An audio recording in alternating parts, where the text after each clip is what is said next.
దాంతో పాటు India strategic autonomy అనే ఫారెన్ పాలసీని ఫాలో అవుతుంది. అంటే వ్యూహాత్మక స్వయం ప్రతిపత్తి. ఇంతకు ముందు కూడా గత 3 సంవత్సరాల క్రితం 4 సంవత్సరాల క్రితం కూడా ఇండియా రష్యా S-400 డీల్ చేసుకున్నాయి. భారతదేశం రష్యా నుంచి S-400 air defence system కొనుక్కొచ్చుకుంటుంది.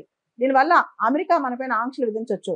America అప్పట్లో ఒక చట్టం చేసింది అనమాట. అదే CAATSA, countering American adversaries through sanctions act అని చెప్పి చట్టం చేసింది. ఎవరైతే అమెరికా శత్రు దేశాలతో డీల్స్ చేసుకుంటారో వాళ్ళపైన అమెరికా సెకండరీ శాంక్షన్స్ వేస్తారనమాట. ఈ విధంగా ఇండియా పైన శాంక్షన్స్ వేస్తుందని చెప్పి కూడా అప్పట్లో చాలా న్యూస్ వచ్చింది. అయితే అప్పట్లో అమెరికా ఇండియా పైన ఆంక్షలు విధించాల. కానీ డొనాల్డ్ ట్రంప్ ఇప్పుడు మాత్రం నువ్వు రష్యా నుంచి ఆయిల్ కొనుక్కోవడం ఆపేయని చెప్పి ఇండియా పైన దాదాపు 50% పైన టారిఫ్లు వేశారు. మనం చూస్తే కనుక గత 2-3 నెలలుగా మన ఎక్స్పోర్ట్స్ ఏదైతే ఉన్నాయో అది 37% ష్రింక్ అయ్యాయి. అయితే ఈ నెల అయితే చాలా ఎక్కువగా ష్రింక్ అయ్యాయని చెప్పొచ్చు అనమాట.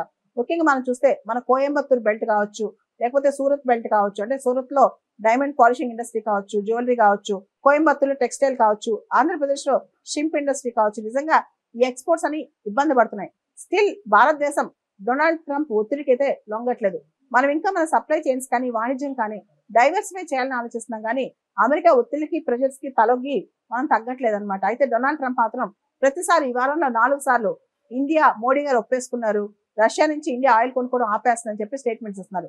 ఈ విషయంలో భారత ప్రభుత్వం మాత్రం ఎటువంటి డైరెక్ట్ స్టేట్మెంట్ ఇవ్వలేదన్నమాట.